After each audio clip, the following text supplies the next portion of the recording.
ਵਾਹਿਗੁਰੂ ਜੀ ਕਾ ਖਾਲਸਾ ਵਾਹਿਗੁਰੂ ਜੀ ਕੀ ਫਤਿਹ। ਗੁਰੂ ਪਿਆਰੇ ਗੁਰੂ ਸਵਾਰੀ ਪਰਮ ਸਤਿਕਾਰਯੋਗ ਸਾਧ ਸੰਗਤ ਜੀਓ, ਅੱਜ ਦਾਸ ਬਾਬਾ ਸਾਹਿਬ ਸਿੰਘ ਜੀ ਬੇਦੀ ਮਹਾਂਪੁਰਖਾਂ ਦੇ ਜੀਵਨ ਦੀ ਅਗਲੀ ਪ੍ਰਸੰਗ ਕਥਾ ਆਪ ਸਾਰੀਆਂ ਸੰਗਤਾਂ ਨਾਲ ਸਾਂਝਾ ਕਰਦਾ ਹੈ। ਸੋ ਇੱਕ ਰਾਮਨਗਰ ਦੇ ਵਿੱਚ ਇੱਕ ਕੋਈ ਗੁਰਸਿੱਖ ਪ੍ਰੇਮੀ ਹੋਇਆ। ਉਹ ਜਿਹੜੇ ਪ੍ਰੇਮੀ ਸੀਗੇ ਉਹਨਾਂ ਨੇ ਮਹਾਂਪੁਰਖਾਂ ਦੇ ਚਰਨਾਂ ਦੇ ਵਿੱਚ 25 ਮੋਹਰਾਂ ਰੱਖ ਕੇ ਜਦ ਮੱਥਾ ਟੇਕਿਆ ਤੇ ਇਹ 25 ਮੋਹਰਾਂ ਜਿਹੜੀਆਂ ਨਾ ਦੇਖ ਕੇ ਕੁਛ ਪ੍ਰੇਮੀਆਂ ਦੇ ਮਨ ਦੇ ਵਿੱਚ ਆਇਆ ਕਿ ਐਸੀ ਕਿਹੜੀ ਗੱਲ ਹੈ ਕਿ ਜਿਹਦੇ ਕਰਕੇ ਇਹਨੇ 25 ਮੋਹਰਾਂ ਮਹਾਂਪੁਰਖਾਂ ਦੇ ਚਰਨਾਂ 'ਚ ਰੱਖ ਕੇ ਮੱਥਾ ਟੇਕਿਆ। ਉਹਨਾਂ ਦੇ ਪੁੱਛਣ ਤੇ ਉਸ ਪ੍ਰੇਮੀ ਨੇ ਦੱਸਿਆ ਕਿ ਮੇਰੇ ਘਰ ਦੇ ਵਿੱਚ ਚੋਰ ਪੈ ਗਏ ਸੀਗੇ। ਜਦ ਚੋਰਾਂ ਨੇ ਮੇਰੇ ਘਰ ਚੋਰੀ ਲਾਈ, ਚੋਰੀ ਦਾ ਬਹੁਤ ਸਾਰਾ ਸਮਾਨ ਜਦੋਂ ਲੈ ਕੇ ਚਲ ਗਏ ਤੇ ਮੈਂ ਆਪਣੇ ਆਪ ਦੇ ਵਿੱਚ ਬਿਲਕੁਲ ਜਿਹੜਾ ਸੀਗਾ ਉਹਨਾਂ ਟਾਈਮਾਂ ਦੇ ਵਿੱਚ ਕੰਗਾਲ ਹੋਇਆ। ਤੇ ਜਦ ਕੰਗਾਲ ਹੋਇਆ ਤੇ ਫਿਰ ਕਹਿੰਦੇ ਮੇਰੇ ਮਨ ਦੇ ਵਿੱਚ ਬਾਬਾ ਸਾਹਿਬ ਸਿੰਘ ਬੇਦੀ ਜੀ ਦੀ ਜਿਹੜੀ ਮਹਿਮਾ ਸੀਗੀ ਉਹ ਅੰਦਰ ਜਿਹੜੀ ਸੀ ਫੁਰਨੇ ਦੇ ਰੂਪ ਦੇ ਵਿੱਚ ਆਈ ਆ। ਤੇ ਫਿਰ ਮੈਂ ਮਨ ਹੀ ਮਨ ਅਰਦਾਸ ਕੀਤੀ ਮਹਾਂਪੁਰਖਾਂ ਜੀ ਦੇ ਚਰਨਾਂ ਦੇ ਵਿੱਚ ਕਿ ਅਗਰ ਇਹ ਜਿਹੜਾ ਮੇਰਾ ਸਮਾਨ ਚੋਰੀ ਹੋਇਆ ਅਗਰ ਮੈਨੂੰ ਮਿਲ ਜਾਵੇ ਤੇ ਫਿਰ ਮੈਂ ਮਹਾਂਪੁਰਖਾਂ ਦੇ ਚਰਨਾਂ ਦੇ ਵਿੱਚ ਸ਼ੁਕਰੀਏ ਦੇ ਵਿੱਚ 25 ਮੋਹਰਾਂ ਭੇਟਾ ਕਰਾਂ। ਕਹਿੰਦੇ ਦੇਖੋ ਇੱਕ ਐਸਾ ਆਸ਼ਚਰਜ ਕੌਤਕ ਵਰਤਿਆ ਕਿ ਅਗਲੇ ਦਿਨ ਉਹ ਜਿਹੜੇ ਚੋਰ ਸੀਗੇ ਜਿਹੜਾ ਮੇਰਾ ਸਮਾਨ ਚੋਰੀ ਕਰਕੇ ਲੈ ਕੇ ਗਏ ਸੀ, ਦੂਸਰੇ ਦਿਨ ਆ ਕੇ ਮੈਨੂੰ ਸਾਰਾ ਸਮਾਨ ਮੋੜ ਗਏ। ਜਦ ਕਹਿੰਦੇ ਮੋੜ ਕੇ ਗਏ ਤੇ ਮੈਂ ਜਿਹੜੇ ਸੀ ਇਹ ਚੋਰ ਪਹਿਲੀ ਵਾਰੀ ਦੇਖੇ ਕਿ ਜਿਹੜੀ ਚੋਰੀ ਕਰਕੇ ਦੁਬਾਰਾ ਸਮਾਨ ਮੋੜਦੇ ਆ। ਜਦ ਮੈਂ ਉਹਨਾਂ ਨੂੰ ਪੁੱਛਿਆ ਤੇ ਫਿਰ ਉਹਨਾਂ ਨੇ ਚੋਰਾਂ ਨੇ ਦੱਸਿਆ ਕਿ ਜਦੋਂ ਅਸੀਂ ਸਮਾਨ ਚੋਰੀ ਕਰਕੇ ਲੈ ਕੇ ਜਾ ਰਹੇ ਸੀ ਘੋੜੇ ਦੇ ਉੱਤੇ ਇੱਕ ਬਹੁਤ ਹੀ ਉੱਚੇ ਲੰਮੇ ਜਵਾਨ ਜਿਹੜੇ ਨਿਹੰਗ ਸਿੰਘ ਸੀਗੇ ਉਹ ਹੱਥ ਦੇ ਵਿੱਚ ਵਰਛਾ ਲੈ ਕੇ ਖੜੇ ਸੀ। ਤੇ ਕਹਿੰਦੇ ਸਾਡੇ ਕੋਲ ਆ ਕੇ ਉਹਨਾਂ ਨੇ ਸਾਨੂੰ ਜਿਹੜਾ ਸੀ ਇਹ ਗਰਜ ਕੇ ਆਖਿਆ ਕਿ ਇਹ ਜਿੱਥੋਂ ਤੁਸੀਂ ਸਮਾਨ ਚੋਰੀ ਕਰਕੇ ਲੈ ਕੇ ਆਏ ਆ ਇਹ ਸਮਾਨ ਉਸ ਘਰ ਦੇ ਵਿੱਚ ਅਦਬ ਦੇ ਨਾਲ ਵਾਪਸ ਕਰਕੇ ਆਓ। ਅਗਰ ਤੁਸੀਂ ਵਾਪਸ ਕਰਕੇ ਨਹੀਂ ਆਓਗੇ ਤੇ ਫਿਰ ਤੁਹਾਨੂੰ ਸਾਰਿਆਂ ਨੂੰ ਮਾਰ ਦਿੱਤਾ ਜਾਊਗਾ। ਜਦ ਇਹ ਜਿਹੜੀ ਗਰਜ ਭਰੀ ਆਵਾਜ਼ ਉਹਨਾਂ ਚੋਰਾਂ ਨੇ ਸੁਣੀ ਸੀਗੀ ਤੇ ਫਿਰ ਉਹ ਚੋਰ ਦਿਲੋਂ ਕੰਬ ਗਏ ਸੀਗੇ। ਉਹ ਕਹਿੰਦੇ ਫਿਰ ਉਸੇ ਟਾਈਮ ਕਹਿੰਦੇ ਅਸੀਂ ਜਿਹੜਾ ਚੋਰੀ ਦਾ ਸਮਾਨ ਸੀਗਾ ਵਾਪਸ ਤੇਰੇ ਘਰ ਜਿਹੜਾ ਸੀਗਾ ਉਹ ਮੋੜਨ ਆਏ ਆ। ਫਿਰ ਉਹ ਗੁਰਸਿੱਖ ਦੇ ਮਨ ਦੇ ਵਿੱਚ ਹੋਇਆ ਕਿ ਇਹ ਜੋ ਚੋਰਾਂ ਨੂੰ ਰੋਕਣ ਵਾਲੇ ਤੇ ਚੋਰਾਂ ਨੂੰ ਵਾਪਸ ਮੇਰੇ ਘਰ ਭੇਜਣ ਵਾਲੇ ਇਹ ਬਾਬਾ ਸਾਹਿਬ ਸਿੰਘ ਬੇਦੀ ਤੋਂ ਬਗੈਰ ਕੌਣ ਹੋ ਸਕਦੇ ਆ। ਤੇ ਇਸੇ ਕਰਕੇ ਫਿਰ ਮੈਂ ਚੋਰਾਂ ਨੂੰ ਜਿਹੜੀ ਸੀਗੀ ਉਹਨਾਂ ਦੀ ਚੋਰੀ ਜੋ ਕੀਤੀ ਸੀ ਉਹ ਵੀ ਮਾफ़ ਕਰ ਦਿੱਤੀ ਤੇ ਉਲਟਾ ਉਹਨਾਂ ਦੀ ਜਿਹੜੀ ਮੈਂ ਘਰ ਦੇ ਵਿੱਚ ਸੇਵਾ ਕੀਤੀ ਹੈ, ਉਹਨਾਂ ਨੂੰ ਲੰਗਰ ਪਾਣੀ ਪ੍ਰਸ਼ਾਦਾ ਛਕਾ ਕੇ ਵਿਦਾ ਕੀਤਾ। ਤੇ ਫਿਰ ਅੱਜ ਹੀ ਫਿਰ ਮੈਂ 25 ਮੋਹਰਾਂ ਲੈ ਕੇ ਬਾਬਾ ਜੀ ਦੇ ਸ਼ੁਕਰਾਨੇ ਦੇ ਵਿੱਚ ਆ ਕੇ ਭੇਟਾ ਕੀਤੀਆਂ ਹੈਗੀਆਂ। ਸੋ ਇਹ ਜਿਹੜੀ ਖਬਰ ਸੀ ਜਦ ਉਸ ਗੁਰਸਿੱਖ ਨੇ ਸਾਰੀ ਸੰਗਤ ਨੂੰ ਸੁਣਾਈ ਆ, ਉਹ ਸੰਗਤ ਬਾਬਾ ਜੀ ਦੀ ਜਿਹੜੀ ਇਹ ਮਹਿਮਾ ਦੇਖ ਕੇ ਬੜੀ ਅਚਰਜ ਰਹਿ ਗਈ ਸੀ। ਤੇ ਫਿਰ ਉਹਨਾਂ ਟਾਈਮਾਂ ਦੇ ਵਿੱਚ ਮਹਾਰਾਜਾ ਰਣਜੀਤ ਸਿੰਘ ਜਿਹੜੇ ਹੋਏ ਆ ਉਹਨਾਂ ਦੀ ਸੱਸ ਸਦਾ ਕੌਰ ਉਹਨੇ ਉਹਨਾਂ ਟਾਈਮਾਂ ਦੇ ਵਿੱਚ ਉਦੋਵਾਲ ਇਲਾਕੇ ਦਾ ਇੱਕ ਪਟਾ ਲੈ ਕੇ ਬਾਬਾ ਜੀ ਦੀ ਸੇਵਾ ਦੇ ਵਿੱਚ ਅਰਪਣ ਕਰਕੇ ਸਿੰਘਾਂ ਦੇ ਪਾਸ ਭੇਜਿਆ ਸੀਗਾ ਕਿ ਅੱਜ ਤੋਂ ਬਾਅਦ ਇਹ ਜਿਹੜੇ ਉਦੋਵਾਲ ਦਾ ਇਲਾਕਾ ਇਹ ਜਿਹੜਾ ਹੈ ਅੱਜ ਤੋਂ ਬਾਅਦ ਤੁਹਾਡਾ ਹੋ ਗਿਆ ਹੈ। ਇਸ ਤਰ੍ਹਾਂ ਇੱਕ ਮਾਈ ਜਿਹੜੀ ਜਿਹਦਾ ਨਾਂ ਅਨੰਤੀ ਸੀਗਾ ਉਹਦਾ ਇੱਕ ਪੁੱਤਰ ਸੀ ਜਿਹਦਾ ਨਾਂ ਸੀ ਚੜ੍ਹਤ ਸਿੰਘ। ਜਿਹੜਾ ਚੜ੍ਹਤ ਸਿੰਘ ਸੀ ਇਹਦੇ ਔਲਾਦ ਕੋਈ ਨਹੀਂ ਸੀਗੀ। ਸੋ ਇਸ ਚੜ੍ਹਤ ਸਿੰਘ ਨੇ ਬਹੁਤ ਸਾਰਾ ਔਲਾਦ ਦੇ ਵਾਸਤੇ ਬੜੇ ਪਾਪੜ ਵੇਲੇ ਪਰ ਕੋਈ ਔਲਾਦ ਦਾ ਫਲ ਇਹਨਾਂ ਦੇ ਝੋਲੀ ਵਿੱਚ ਨਹੀਂ ਪਿਆ। ਪਰ ਇਹਨਾਂ ਦੀ ਮਾਤਾ ਜਿਹੜੀ ਅਨੰਤੀ ਸੀਗੀ ਉਹਨਾਂ ਦੀ ਬਾਬਾ ਜੀ ਦੇ ਉੱਤੇ ਬਹੁਤ ਸ਼ਰਧਾ ਸੀਗੀ। ਫਿਰ ਉਹ ਜਿਹੜੀ ਮਾਈ ਸੀਗੀ ਉਹ ਬਾਬਾ ਜੀ ਦੇ ਪਾਸ ਆਈ ਆ ਕੇ ਉਹਨੇ ਬਾਬਾ ਜੀ ਨੂੰ ਇੱਕ ਦੋ ਵਾਰ ਆਪਣੇ ਪੁੱਤਰ ਚੜ੍ਹਤ ਸਿੰਘ ਦੇ ਘਰ ਦੇ ਵਿੱਚ ਪੁੱਤਰ ਦੀ ਔਲਾਦ ਵਾਸਤੇ ਬੇਨਤੀ ਕੀਤੀ। ਜਦ ਮਾਈ ਅਨੰਤੀ ਨੇ ਆਪਣੇ ਪੋਤਰੇ ਵਾਸਤੇ ਬੇਨਤੀ ਕੀਤੀ ਸੀ ਪਰ ਉਸ ਟਾਈਮ ਬਾਬਾ ਜੀ ਉਹਦੀ ਬੇਨਤੀ ਸੁਣ ਕੇ ਕੁਛ ਟਾਈਮ ਚੁੱਪ ਰਹੇ। ਪਰ ਜਦ ਤੀਸਰੀ ਵਾਰ ਉਹਨੇ ਫਿਰ ਦੁਬਾਰਾ ਬੇਨਤੀ ਕੀਤੀ ਤੇ ਫਿਰ ਬਾਬਾ ਸਾਹਿਬ ਸਿੰਘ ਜੀ ਬੇਦੀ ਜਿਹੜੇ ਸੀਗੇ ਉਹਨਾਂ ਦਾ ਇੱਕ ਬੜਾ ਹੀ ਜਿਹੜਾ ਆਪਣੇ ਨਾਲ ਕੁੱਤਾ ਜਿਹਦਾ ਨਾਂ ਉਹਨਾਂ ਸ਼ਰਮਾ ਰੱਖਿਆ ਹੁੰਦਾ ਸੀਗਾ ਉਹਦੇ ਕੋਲ ਬੈਠੇ ਹੋਏ ਸੀ। ਜਦੋਂ ਉਸ ਸ਼ਰਮਾ ਨਾਂ ਦੇ ਕੁੱਤੇ ਕੋਲ ਬੈਠੇ ਸੀ ਤੇ ਮਾਈ ਅਨੰਤੀ ਨੇ ਆਪਣੇ ਪੋਤਰੇ ਵਾਸਤੇ ਜਦ ਤੀਸਰੀ ਵਾਰ ਫਿਰ ਬੇਨਤੀ ਕੀਤੀ ਫਿਰ ਮਹਾਂਪੁਰਖਾਂ ਨੇ ਦੇਖੋ ਉਹ ਜਿਹੜਾ ਸ਼ਰਮਾ ਨਾਮ ਕੁੱਤਾ ਸੀਗਾ ਉਹਨੂੰ ਆਪਣੀ ਮਨ ਆਤਮਾ ਦੇ ਨਾਲ ਇਹ ਸੰਦੇਸ਼ ਭੇਜ ਦਿੱਤਾ ਕਿ ਤੂੰ ਜਾ ਕੇ ਇਸ ਮਾਈ ਦਾ ਪੋਤਰਾ ਬਣ ਕੇ ਇਹਦੀ ਭਟਕਣਾ ਦੂਰ ਕਰ। ਜਦ ਇਹ ਜਿਹੜਾ ਸੰਦੇਸ਼ ਸੀ ਮਹਾਂਪੁਰਖਾਂ ਨੇ ਉਸ ਆਪਣਾ ਜੋ ਕੁੱਕਰ ਉਹਨੇ ਪਾਲਿਆ ਹੋਇਆ ਸੀ ਜਿਹਦਾ ਨਾਂ ਉਹਨੇ ਸ਼ਰਮਾ ਰੱਖਿਆ ਹੋਇਆ ਸੀਗਾ ਇਹ ਸੰਦੇਸ਼ ਭੇਜਿਆ। ਤੇ ਫਿਰ ਮਾਈ ਨੂੰ ਇਹ ਗੱਲ ਆਖ ਦਿੱਤੀ ਕਿ ਮਾਈ ਕਿ ਤੇਰੇ ਘਰ ਪੋਤਰਾ ਜ਼ਰੂਰ ਹੋਵੇਗਾ ਪਰ ਇੱਕ ਚੀਜ਼ ਦਾ ਤੂੰ ਖਿਆਲ ਰੱਖੀ ਕਿ ਉਸ ਪੋਤਰੇ ਨੂੰ ਨਿਤ ਦਰਸ਼ਨ ਜ਼ਰੂਰ ਕਰਾਈ। क्योंकि ये जिहड़ा पोतरा तेरा है ना साडे दर्शनां तो बगैर रह नहीं सकेगा। अगर तूं दर्शनां दे विच किसी तरह की कोई टोट कदी भी लियाती है ना तो फिर ये अपनी जिहड़ी है ना विजोग जो प्रेम है साडा इस रूह दे नाल उहनूं ना चलदा होया तेरा पोतरा जिहड़ा हैगा वो अपने प्राण भी त्याग सकदा है, स्वर्गवास भी हो सकदा है। सो इन्हां ने है ना माई अनंती नूं ये गल महापुरखां ने पूरी तरह दस दित्ती सी। देखो समा आया साल बाद उस माई अनंती दे पोतरा होया, जद इहदे पुत्र चढ़ सिंह दे लड़का होया। ये लड़का बहुत खूबसूरत सीगा। समा पा के है ना ये जब जवान होया तो थोड़े सालों का जद होया तो माई अनंती लगातार बाबा साहब सिंह बेदी जी दे इन्हां नूं दर्शन कराउण लैके आउंदी रही आ। पर एक वार इन्हां दी जिहड़े है ना नौं दे पिता जी सीगे जिन्हां दा नाम सी भाई गुरमुख सिंह जी। ये जिहड़े भाई गुरमुख सिंह ज्ञानी सीगे, दरबार साहब उस टाइम ग्रंथी की सेवा निभाउंदे हुंदे सीगे। ये जद अपनी जिहड़ी लड़की बच्ची सी तां अपना दोहता जिहड़ा सी इहनूं मिलण आए तो मिलण तो बाद इन्हां ने माई अनंती दे अगे पेशकश कीती आ कि मेरी जिहड़ी बेटी हैगी आ ये बहुत टाइम हो गया अपने पेके नहीं रही, तो मेरा चित करदा कि इहनूं मैं अपने पेके घर जिहड़ा है ना कुछ टाइम लैके जावां। पर फिर माई अनंती ने दस्सिया सीगा कि दरअसल गल ये है कि ले जाण दी कोई गल नहीं, पर महापुरखां दा वचन है कि इहनूं रोज़ जरूर दर्शन करने जिहड़े हैगे ये तुसीं नाल लैके आउणा हैगा। पर इन्हां दे जिहड़े पिता सीगा जिन्हां दा नाम भाई गुरमुख सिंह सीगे, उन्हां ने जानी इस गल की कोई ज़्यादा परवाह नहीं की ते जोर दे के ये आख्या कि मेरा चित करदा है कि मैं एडे सालां बाद आया हाँ तो अपनी बेटी का जिहड़ा है ना अपने पेके घर हैगा उत्थे कुछ टाइम वास्ते फेरा जरूर पवाउणा है। ये आख के भाई गुरमुख सिंह जी जिहड़े सीगे ये अपनी जिहड़ी बेटी सी तां अपना जिहड़ा दोहता सीगा इहनूं अपने पिंड लै गए। जद पिंड लै गए तो इहदा नतीजा ये निकलिया कि महापुरखां दे दर्शनां दे विच जिहड़ी सी फिर रुकावट बन गई। जब रुकावट बनी आ तो इन्हां दा फिर दोहता जिहड़ा सीगा उत्थे नानके जाके बीमार हो गया, फिर उत्थे ही सुरगवास हो गया सीगा। जब सुरगवास होया तो फिर वो जिहड़ा सारा परिवार सीगा इस गलती ते बड़ा पछताया, पर फिर जिहड़ा पछतावा की कर सकदा है क्योंकि फिर समा जिहड़ा सीगा ना ये निकल चुका सीगा।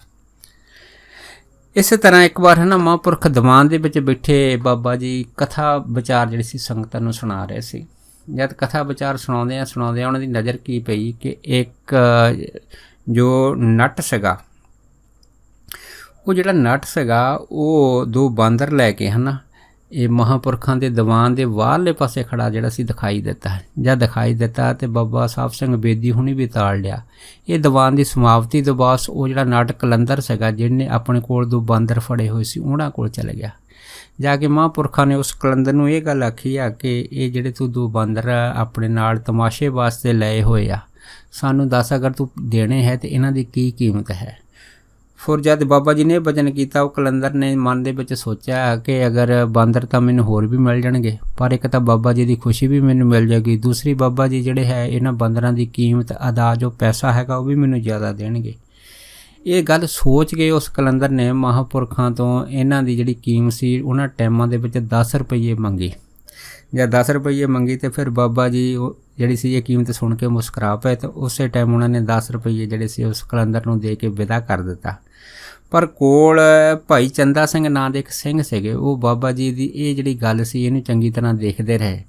फिर उन्होंने बाबा जी ने पूछा भाई चंदा सिंह होना ने कि बाबा जी सानू ये नहीं पता लगा कि तुसी घोड़े खरीदते हैं या गावां मझां खरीदते हैं पर अज तुसी ये 10 रुपये दे के 2 बांदर खरीद ले आ। ये गल साडी समझ दे विच नहीं आई। जद ये गल भाई चंदा सिंह होना ने महापुरखां नूं आखी सी फिर महापुरखां ने गल कही सी भी दरअसल गल ये आ कि इन्हां 2 बांदरां दा साडे पिछले जन्म दे नाल कोई हिसाब किताब है। जद ये गल हुई तो फिर भाई चंदा सिंह होना पूछा कि तुसी सानू ये गल सारी खोल के सुणाओ। फिर महापुरखां ने दस्सिया सका कि दरअसल गल ये सी कि पिछले जन्म दे विच असीं है ना एक पहाड़ दे विच तपस्या करदे सी। जद तपस्या बंदगी करदे हुंदे सी ते ये जिहड़े 2 बांदर वा है ना ये पहाड़ीए पुरख सीगे। ये किते किते कहंदे साडे मोर दे लंघदे हुंदे सीगे ते जांदे जांदे किते किते कुछ जिहड़ा लकड़ां दा जिहड़ा गट्ठा सीगा साडे मोहरे जाके सड़ दिंदे सीगे। तो बस कहंदे जिहड़ी इन्हीं साडी जिहड़ी है ना थोड़ी बहुत सेवा कीती आ ये सेवा की कीमत जिहड़ी है ना असीं 10 रुपये दे के उस कलंदर नूं ये सेवा का जिहड़ा इन्हां दा मुੱਲ हैगा मोड़ दिता हैगा।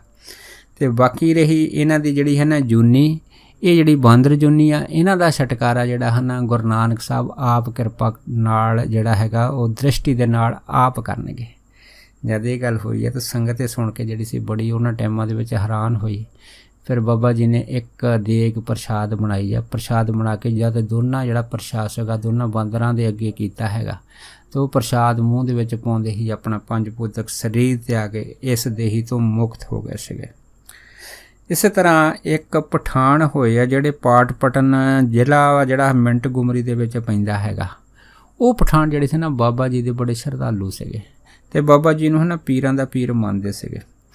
ਉਹ ਪਠਾਨ ਆਪਣੇ ਲੜਕੇ ਨੂੰ ਲੈ ਕੇ ਹੈ ਨਾ ਬਾਬਾ ਜੀ ਦੇ ਪਾਸ ਇੱਕ ਵਾਰ ਆਏ। ਜਦ ਆਏ ਤਾਂ ਇਹਨਾਂ ਨੇ ਆ ਕੇ ਨਾ ਬਾਬਾ ਜੀ ਨੂੰ ਸਲਾਮ ਕੀਤੀ। ਜਦ ਸਲਾਮ ਕੀਤੀ ਤਾਂ ਇੱਧਰ ਬਾਬਾ ਜੀ ਨੇ ਉਸ ਪਠਾਨ ਨੂੰ ਆਖਿਆ ਕਿ ਖੁਦਾ ਚਿੱਤ ਆਵੇ। ਜਦ ਇਹ ਬਚਨ ਬਲਾਸ ਹੋਏ ਤਾਂ ਫਿਰ ਉਸ ਪਠਾਨ ਨੇ ਬੇਨਤੀ ਕੀਤੀ ਜੀ ਮੈਂ ਅੱਜ ਤੁਹਾਡੀ ਅਮਾਨਤ ਜਿਹੜੀ ਹੈ ਆਪਣਾ ਲੜਕਾ ਉਹ ਆਪ ਜੀ ਦੇ ਪਾਸ ਲੈ ਕੇ ਆਇਆ ਹਾਂ ਅਤੇ ਤੁਸੀਂ ਇਹਨੂੰ ਆਪਣੀ ਸੇਵਾ ਦੇ ਵਿੱਚ ਰੱਖੋ। ਜਦ ਇਹ ਗੱਲ ਹੋਈ ਤਾਂ ਬਾਬਾ ਜੀ ਜਿਹੜੇ ਸੀਗੇ ਇਹਦੀ ਗੱਲ ਸੁਣ ਕੇ ਜਿਹੜੇ ਸੀਗੇ ਮਨ ਹੀ ਮਨ ਪ੍ਰਸੰਨ ਹੋਏ। ਪਰ ਇਹ ਜਿਹੜੀ ਗੱਲ ਸੰਗਤ ਦੇ ਪ੍ਰੇਮੀਆਂ ਦੇ ਵਿੱਚ ਹੋਈ ਆ ਵੀ ਅਸੀਂ ਕਿਹੜੀ ਗੱਲ ਹੈ ਜਿਹੜਾ ਪਠਾਨ ਹੈਗਾ ਉਹ ਆਪਣੇ ਲੜਕੇ ਨੂੰ ਬਾਬਾ ਜੀ ਦੀ ਸੇਵਾ ਦੇ ਵਿੱਚ ਭੇਟ ਕਰ ਰਿਹਾ ਹੈ। ਫਿਰ ਉਸ ਪਠਾਨ ਨੇ ਸੰਗਤ ਨੂੰ ਇਹ ਦੱਸਿਆ ਸੀਗਾ ਕਿ ਮੇਰੇ ਪਹਿਲਾਂ ਜਿਹੜੇ ਸੀਗੇ ਉਹ ਪਹਿਲਾਂ ਵੀ ਲੜਕੇ ਹੋਏ ਆ। ਜਿਹੜੇ ਪਹਿਲਾਂ ਬੱਚੇ ਹੋਏ ਉਹ ਬੱਚੇ ਜਿਹੜੇ ਸੀਗੇ ਉਹ ਮਰਦੇ ਰਹੇ ਆ, ਕੋਈ ਵੀ ਬੱਚਾ ਉਹਨਾਂ ਵਿੱਚੋਂ ਬਚਿਆ ਨਹੀਂ। ਪਰ ਮੈਨੂੰ ਕਿਸੇ ਨੇ ਦੱਸਿਆ ਕਿ ਤੁਸੀਂ ਜਾ ਕੇ ਹੈ ਨਾ ਬਾਬਾ ਸਾਹਿਬ ਸਿੰਘ ਬੇਦੀ ਹੋਣਾ ਨੂੰ ਪੀਰ ਮੰਨ ਕੇ ਉਹਨਾਂ ਦੇ ਅੱਗੇ ਬੇਨਤੀ ਕਰੋ। ਕਹਿੰਦੇ ਫਿਰ ਮੈਂ ਬਾਬਾ ਸਾਹਿਬ ਸਿੰਘ ਬੇਦੀ ਹੋਣਾ ਨੂੰ ਪੀਰਾਂ ਦਾ ਪੀਰ ਜਾਣ ਕੇ ਬੇਨਤੀ ਕੀਤੀ ਅਤੇ ਇਹ ਅਰਦਾਸ ਕੀਤੀ ਆ ਕਿ ਅਗਰ ਇਸ ਟਾਈਮ ਮੇਰਾ ਲੜਕਾ ਬਚ ਜਾਏਗਾ ਇਹ ਲੜਕਾ ਮੈਂ ਬਾਬਾ ਜੀ ਦੀ ਹੈ ਨਾ ਸੇਵਾ ਦੇ ਵਿੱਚ ਭੇਟਾ ਕਰ ਦਿਆਂਗਾ। ਇਹ ਸੋਚ ਕੇ ਕਹਿੰਦੇ ਦੇਖੋ ਕੁਦਰਤ ਦਾ ਕ੍ਰਿਸ਼ਮਾ ਐਸਾ ਹੋਇਆ ਕਿ ਇਹ ਜਿਹੜਾ ਮੇਰਾ ਲੜਕਾ ਹੈਗਾ ਇਹ ਖੂਬਸੂਰਤ ਉੱਚਾ ਲੰਮਾ ਬਹੁਤ ਨਿਕਲਿਆ। ਪਰ ਮੇਰੀ ਜਿਹੜੀ ਮਨ ਦੀ ਤਮੰਨਾ ਸੀਗੀ ਜਾਂ ਜੋ ਮੇਰੇ ਮਨ ਦੇ ਵਿੱਚ ਸੀਗਾ ਕਿ ਜੋ ਮੈਂ ਇਹ ਸੁਖਣਾ ਸੁਖੀ ਆ ਇਸ ਲੜਕੇ ਨੂੰ ਬਾਬਾ ਜੀ ਦੀ ਸੇਵਾ ਵਿੱਚ ਜ਼ਰੂਰ ਭੇਟਾ ਕਰਾਂਗਾ। ਸੋ ਅੱਜ ਮੈਂ ਇਹ ਆਪਣੀ ਜਿਹੜੀ ਬਹੁਤ ਹੀ ਹਰਮੋਹਣੀ ਜਿਹੜੀ ਹੈ ਨਾ ਦਾਤ ਹੈਗੀ ਆਪਣਾ ਪੁੱਤਰ ਬਾਬਾ ਜੀ ਦੀ ਸੇਵਾ ਦੇ ਵਿੱਚ ਭੇਟ ਕਰਨ ਆਇਆ ਹੈ। ਸੋ ਦੇਖੋ ਬਾਬਾ ਜੀ ਨੇ ਉਹਦੀ ਇਹ ਜਿਹੜੀ ਅਮਾਨਤ ਉਹਦੇ ਪੁੱਤਰ ਦੀ ਸੀ ਬੜੀ ਖੁਸ਼ੀ ਦੇ ਨਾਲ ਸਵੀਕਾਰ ਕੀਤੀ ਆ ਅਤੇ ਉਸ ਲੜਕੇ ਨੂੰ ਫਿਰ ਜਿਹੜਾ ਸੀਗਾ ਉਹ ਇੱਕ ਚੰਗਾ ਯੋਧਾ ਅਤੇ ਚੰਗਾ ਗੁਰਸਿੱਖ ਗੁਰਬਾਣੀ ਦੇ ਨਾਲ ਜਿਹੜਾ ਸੀਗਾ ਉਹ ਰੰਗੜ ਦੇ ਵਿੱਚ ਰੰਗਿਆ ਸੀਗਾ। ਉਸ ਤੋਂ ਬਾਅਦ ਫਿਰ ਬਾਬਾ ਜੀ ਨੇ ਉਸ ਪਠਾਨ ਦੇ ਉੱਤੇ ਐਸੀ ਕਿਰਪਾ ਕੀਤੀ ਕਿ ਉਸ ਤੋਂ ਬਾਅਦ ਉਸ ਪਠਾਨ ਦੇ ਜਿਹੜੇ ਸੀ ਹੋਰ ਵੀ ਲੜਕੇ ਹੋਏ ਆ। ਉਹ ਲੜਕੇ ਜਿਹੜੇ ਸੀਗੇ ਬੜੇ ਸੁੰਦਰ ਹੋਏ ਆ। ਭਾਵ ਕੀ ਹੈ ਜਿਵੇਂ ਗੁਰਬਾਣੀ ਦਾ ਫਰਮਾਨ ਹੈ ਕਿ ਜਿਸ ਕੀ ਵਸਤ ਸਾਗੇ ਰਾਖੇ ਪ੍ਰਭ ਕੀ ਆਗਿਆ ਮਾਨੇ ਮਾਥੇ ਉਸ 'ਤੇ ਚੌਗਣ ਕਰੇ ਨਿਹਾਲ ਨਾਨਕ ਸਾਹਿਬ ਸਦਾ ਤਿਆਰ। ਇਸ ਤਰ੍ਹਾਂ ਇੱਕ ਹੈ ਨਾ ਸੰਤ ਭਾਈਆ ਰਾਮ ਜੀ ਹੋਏ ਆ ਅੰਮ੍ਰਿਤਸਰ ਦੇ।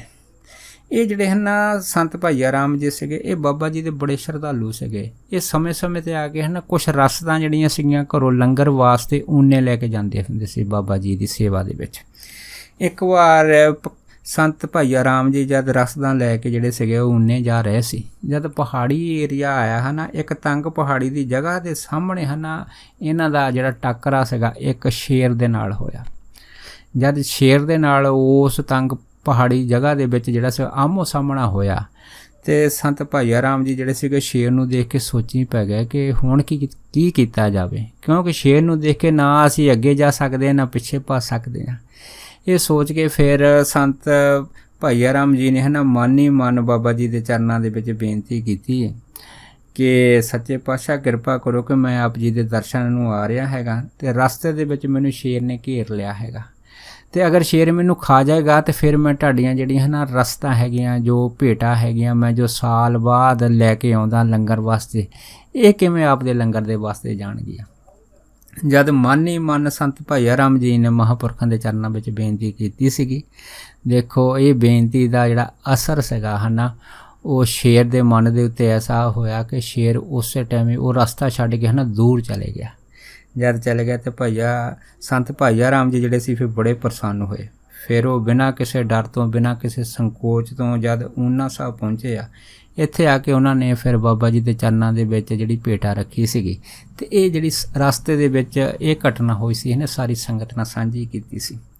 ਜਦ ਸਾਂਝੀ ਕੀਤੀ ਫਿਰ ਸੰਗਤ ਨੇ ਬਾਬਾ ਜੀ ਨੂੰ ਪੁੱਛਿਆ ਸੀ ਬਾਬਾ ਜੀ ਵੀ ਦੇਖੋ ਇਹਨੇ ਅਰਦਾਸ ਕੀਤੀ ਹੈ ਤੈਨੂੰ ਰਸਤੇ ਨੇ ਸ਼ੇਰ ਨੇ ਘੇਰ ਲਿਆ ਸੀਗਾ ਪਰ ਸ਼ੇਰ ਇੱਕ ਐਸਾ ਜਾਨਵਰ ਹੈਗਾ ਜਿਹੜਾ ਨਿਰਦਈ ਹੈਗਾ ਪਰ ਉਹਨੇ ਰਸਤਾ ਕਿਵੇਂ ਛੱਡ ਦਿੱਤਾ ਹੈ।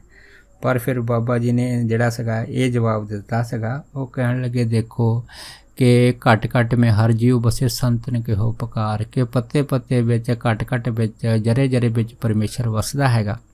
ਸੋ ਜਿਹੜੀ ਬੇਨਤੀ ਅਰਦਾਸ ਵਾਹਿਗੁਰੂ ਦੇ ਚਰਨਾਂ ਦੇ ਵਿੱਚ ਕੀਤੀ ਜਾਵੇ, ਉਹ ਅਰਦਾਸ ਜਿਹੜੀ ਹੈਗੀ ਆ ਉਹ ਹਰੇਕ ਵਸਤੂ ਚਾਹੇ ਜੜ ਚਾਹੇ ਚੇਤਨ ਹੈ ਉਹਦੇ ਵਿੱਚ ਆਪਣਾ ਜਿਹੜਾ ਹੈਗਾ ਉਹ ਕਾਰਜ ਕਰਦੀ ਹੈਗੀ ਆ।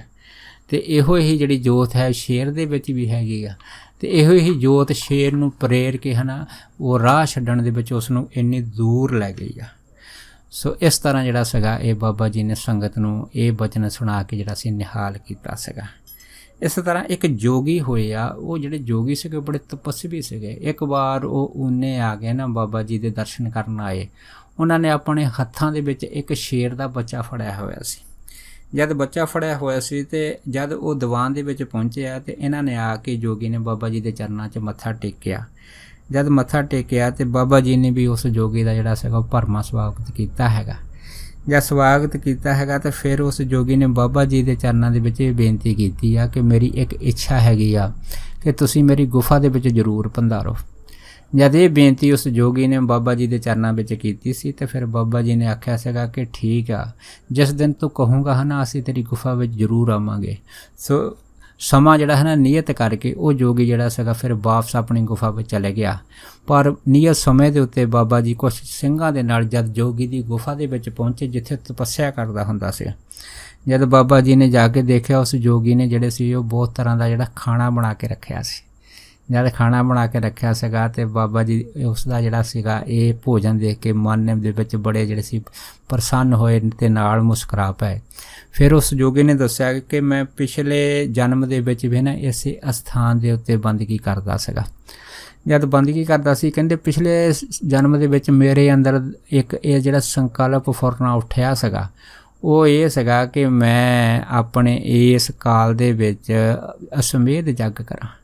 ਪਰ ਕਹਿੰਦੇ ਇਹ ਜਿਹੜਾ ਫੁਰਨਾ ਵਿਚਾਰ ਸੀਗਾ ਮੇਰੇ ਮਨ ਵਿੱਚ ਹੀ ਜਿਹੜਾ ਸੀਗਾ ਉਹ ਰਹਿ ਗਿਆ, ਕਿਉਂਕਿ ਕੋਈ ਸਾਧਨ ਨਹੀਂ ਬਣ ਸਕਿਆ। ਦੂਸਰੀ ਗੱਲ ਇਹ ਸੀ ਕਿ ਇਹ ਫੁਰਨਾ ਜਦ ਤੱਕ ਜਿਹੜਾ ਸੀ ਉਹ ਇੰਨਾ ਪ੍ਰਬਲ ਹੁੰਦਾ ਅਤੇ ਮੇਰਾ ਜਿਹੜਾ ਪੰਜ ਭੂਤਕ ਦੇਹੀ ਜਿਹੜੀ ਸੀ ਉਹ ਛੁੱਟ ਗਈ ਸੀਗੀ। ਸੋ ਆਹ ਜਨਮ ਫਿਰ ਮੈਂ ਜਿਹੜਾ ਦੁਬਾਰਾ ਲਿਆ ਹੈਗਾ, ਇਸ ਜਨਮ ਵਿੱਚ ਫਿਰ ਮੈਂ ਇਸੇ ਗੁਫਾ ਵਿੱਚ ਬੈਠ ਕੇ ਬੰਦਗੀ ਕੀਤੀ ਆ। ਪਰ ਮੇਰੇ ਮਨ ਦਾ ਸੰਕਲਪ ਇਹ ਹੈ ਕਿ ਮੈਂ ਅਸਮੇਧ ਜੱਗ ਕਰਾਂ।